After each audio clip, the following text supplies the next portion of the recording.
Hi friends, welcome back to Poovis food and art. இன்றைக்கி நம்ம full chicken வச்சு basmati rice use பண்ணி தம் பிரியாணி செய்ய போகிறோம். அது எப்படி செய்யுதுன்னு பார்க்கலாம் வாங்க. சூடாக இருக்கிற பிரியாணி பாத்திரத்தில் நான் 3 குழிக்கரண்டி அளவுக்கு கடலெண்ணெய் ஆட் பண்ணியிருக்கேன். அது சூடானது பிரியாணி ஸ்பைசஸ் எல்லாத்தையும் ஆட் பண்ணிட்டேன். 3 பிரிஞ்சி இலை, 2 ஸ்டார் பூ, 5 கிராம்பு, 5 பட்டை, 2 ஏலக்காய், 3 கை அளவுக்கு ஸ்லைஸ் பண்ண பெரிய வெங்காயமாக ஆட் பண்ணிடணும். இது நல்லா ப்ரௌன் ஆகிற வரைக்கும் வதங்கினதுக்கப்புறம் தான் மற்ற இன்க்ரீடியன்ஸ் எல்லாம் ஆட் பண்ணணும். பிரியாணிக்கு வெங்காயம் வதங்குற இந்த கேப்பில் சுடு தண்ணியில் கொஞ்சம் மிளகாய் போட்டு வச்சுருக்கேன். கிட்டத்தட்ட 15 மிளகாய் இருக்கும். இதை சுடு தண்ணியில் போட்டு ஒரு சைடில் ஊற வச்சுட்டு நம்ம வெங்காயம் வதங்கட்டும்னு வெயிட் பண்ணலாம். அது நல்லா ஊறினதுக்கப்புறமா ஒரு மசாலா அரைக்கணும். அது எப்படி அரைக்கிறேன்னு பார்க்கலாம் வாங்க. இப்போது அந்த ஊற வச்ச எல்லா மிளகாயிலேருந்தும் காம்பெல்லாம் எடுத்துட்டு நம்ம மிக்ஸி ஜாரில் ஆட் பண்ணிக்க போகிறோம். அம்பு ஸ்டைல் பிரியாணியில் வரமிளகாய் மட்டும்தான் பேஸ்ட் பண்ணுவாங்க. ஆனால் நம்ம இந்த தடவை எங்கள் வீட்டு ஸ்டைலில் செய்ய போகிறோம். அதனால நான் 3 பட்டை, 2 ஸ்டார் பூ, 2 ஏலக்காய், அப்புறம் 5 கிராம்பு இது எல்லாத்தையுமே இது கூடவே நான் ஆட் பண்ணிவிட்டு அதுக்கப்புறமா அரைச்சி பேஸ்ட் ஆக்கிக்கிட்டேன். இந்த மாதிரி ஸ்மூத்தான பேஸ்ட்டை அரைச்சிட்டு இந்த ப்ரௌனாக இருக்க இந்த அளவுக்கு ப்ரௌனாக இருக்க வெங்காயத்தோடு சேர்த்து வதக்கி விடலாம். இந்த பிரியாணிக்கு இந்த பேஸ்ட் தான் ரொம்ப முக்கியம். இதை நல்லா எண்ணெய் பிரிகிற அளவுக்கு வதக்கி விடணும். இப்போது எண்ணெய் பிரிஞ்சு நல்லா வந்துருச்சு. இப்போது ஒரு பவுலில் இஞ்சி பூண்டு பேஸ்ட் வச்சுருக்கேன். இதை ஆட் பண்ணிடலாம். இது கிட்டத்தட்ட 3 குழிக்கரண்டி அளவுக்கு வரும். இது வீட்டில் அரைச்ச இஞ்சி பூண்டு பேஸ்ட். 3 கார்லிக் நல்லா குண்டு குண்டாக இருக்கும் இல்லையா, அந்த பெரிய கார்லிக்கும் 2 விரல் அளவுக்கு இஞ்சியும் சேர்த்து அரைச்சது. கண்டிப்பாக வீட்டில் அரைச்சதையே ஆட் பண்ணுங்கள். கடையில் வாங்கினா இஞ்சி பூண்டு பேஸ்ட் வேண்டாம். இந்த அளவுக்கு வதங்கினா போதும். இப்போ தக்காளி ஆட் பண்ணிடுவோம். தக்காளியோட சைஸ் தெரியணும் இல்லையா, அதனால தான் நான் இன்றைக்கி ஸ்லைசிங் வீடியோவும் சேர்த்து போட்டிருக்கேன். இப்போ காமிச்ச அளவுக்கு இருக்கிற தக்காளியாக நான் 4 தக்காளி எடுத்துருக்கேன். ஒரு வேளை சின்னதாக இருந்ததுன்னா நீங்கள் 5 தக்காளி எடுத்துக்கோங்க. இதனோட புளிப்பு ஒரு அளவுக்கு தான் இருந்துச்சு, அதனால் 4 தக்காளி.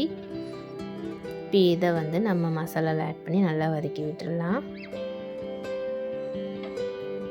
தக்காளி வதங்கணுங்கிறதுக்காக நான் மூடி போட்டு வச்சுருக்கேன். இப்போ நம்ம புதினா மல்லியை சுத்தம் பண்ணி எடுத்துக்கலாம்.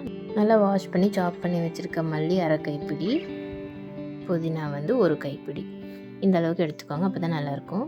இப்போ சிக்கன் நான் ஃபுல் சிக்கன் தான் எடுத்திருக்கேன். அதை நான் அங்கங்கே கட் கொடுத்துட்டேன். அப்போ தான் மசாலாலாம் உள்ளே போகுங்கிறதுக்காக. அதுக்குள்ளே ஹித்விக் வந்துட்டார். அவரும் கட் பண்ணணுமா, அதை கொடுமான்னு கூப்பிட்டே இருந்தான்.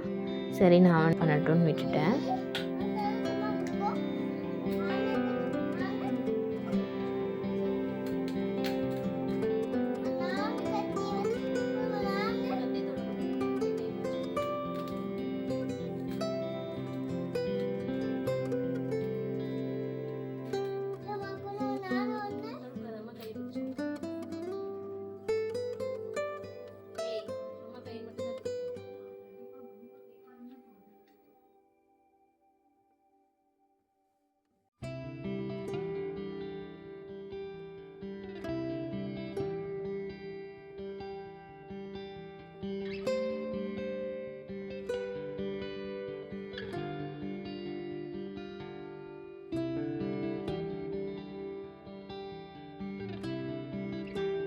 இப்படி சென்டரில் ஒரு கட் கொடுத்துட்டு நடுவில் ஒரு ப்ரெஸ் பண்ணும்போது நல்லா ஃப்ளாட் ஆகிடும். இதுக்கப்புறமா நம்ம பிரியாணி பாட்டுக்குள்ளே இதை படுக்க வச்சிடலாம்.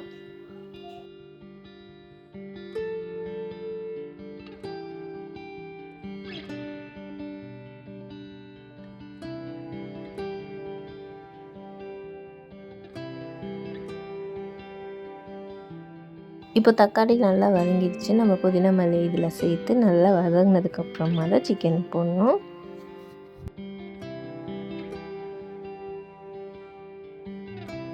சிக்கன் தேவையான அளவுக்கு சால்ட் ஆட் பண்ணிடுங்க.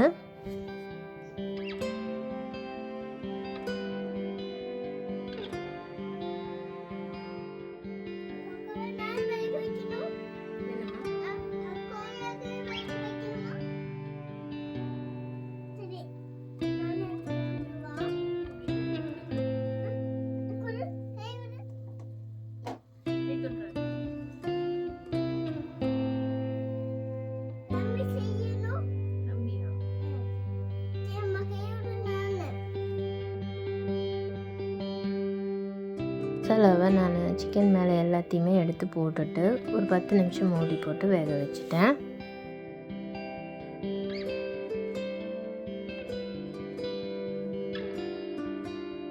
இந்த ஸ்டேஜில் நம்ம ரைஸை வந்து அளந்து எடுத்துக்கலாம். நான் டம்ளரில் தான் அளந்து எடுத்துருக்கேன். 5 டம்ளர் அளவுக்கு பாஸ்மதி ரைஸை நல்லா வாஷ் பண்ணி எடுத்து வச்சுக்கலாம்.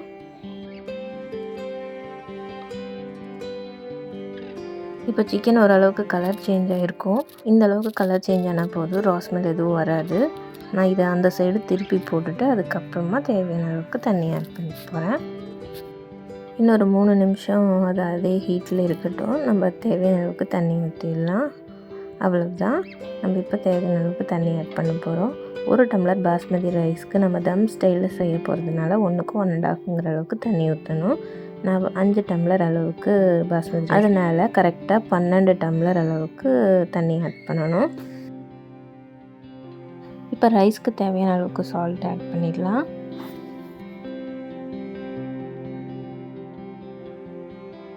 பாதி லெமனோட ஜூஸ் ஆட் பண்ணிக்கலாம்.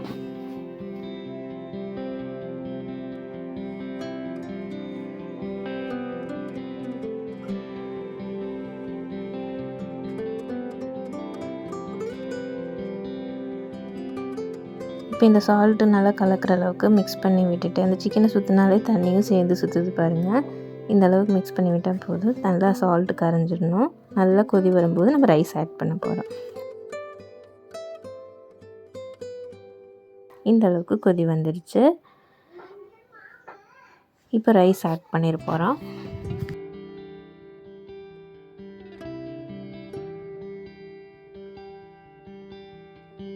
நல்லா மிக்ஸ் பண்ணி விடும்போது ரைஸ் கீழே போய் சிக்கன் மேலே வரும். அந்த அளவுக்கு மிக்ஸ் பண்ணி விட்டுட்டு நம்ம மூடி போட்டு 10 நிமிஷம் வெயிட் பண்ணலாம்.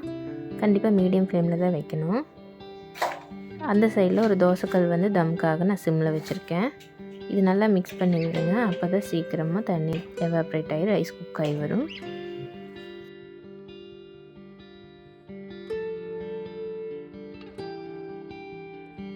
இந்த அளவுக்கு ரைஸ் நல்லா மேலே தெரியணும். தண்ணி நல்லா கீழே போகிற மாதிரி நகர்த்தி விட்டு ரைஸ் கீழே போய் சிக்கன் மேலே வர மாதிரி எடுத்து விட்டாச்சு. இப்போ நம்ம தம் போட்டுடலாம். இப்போ ஒரு 20 நிமிஷத்துக்கு நான் அந்த தம்லேயே வச்சுருக்க போகிறேன். அப்போ தான் ரைஸ் நல்லா லாங்காக நல்லா வெந்து வரும். இப்போ இன்னொரு சைடில் நான் எக் பாயில் பண்ணுறதுக்காக தண்ணி வைக்கிறேன். தேவையான அளவுக்கு சால்ட் போட்டு முட்டையை இதில் போட்டு வேக வச்சிடலாம். 5 நிமிஷம் கழிச்சு இதை ஆஃப் பண்ணிவிட்டு சுடு தண்ணிலேயே அப்படியே விட்டுருங்க. அப்போ தான் நல்லா ஃபுல்லாக குக் ஆகி அந்த ஸ்கின் வந்து முட்டையில் ஒட்டின மாதிரி உரியாது, நீட்டாக உறிஞ்சு வரும். இப்போ 25 மினிட்ஸ் ஆச்சு. நம்ம ஆம்பூர் சிக்கன் பிரியாணி எப்படி இருக்குன்னு பார்க்கலாம் வாங்க. மேலே அந்த ஃபுல் சிக்கன் தெரிகிற மாதிரி கீழே லாங் ரைஸோட சூப்பராக ரெடியாகி வந்திருக்கு. கண்டிப்பாக நீங்களும் இதே மாதிரி செஞ்சு பாருங்கள். பூவிஸ் ஒரு நாட்டை கண்டிப்பாக சப்ஸ்கிரைப் பண்ணுங்கள். இப்போ குட்டி பையனும் ஃபேமிலியும் இதை பார்க்குறதுக்காக காத்துட்ருக்காங்க. அதனால இதை ஒரு பிளேட்டில் வச்சு எல்லாத்து முன்னாடி எடுத்துகிட்டு போகலான்னு சர்விங்காக ஒரு பெரிய பிளேட்டில் இதை எடுத்து வைக்க போகிறேன். ஃபுல் சிக்கனை ஃபுல்லாக வச்சுட்டு அதை சுற்றி ஒரு ரைஸ் போட்டு எக்கை சுற்றி வச்சு நான் சர்வ் பண்ணலான்னு ஐடியா பண்ணியிருக்கேன்.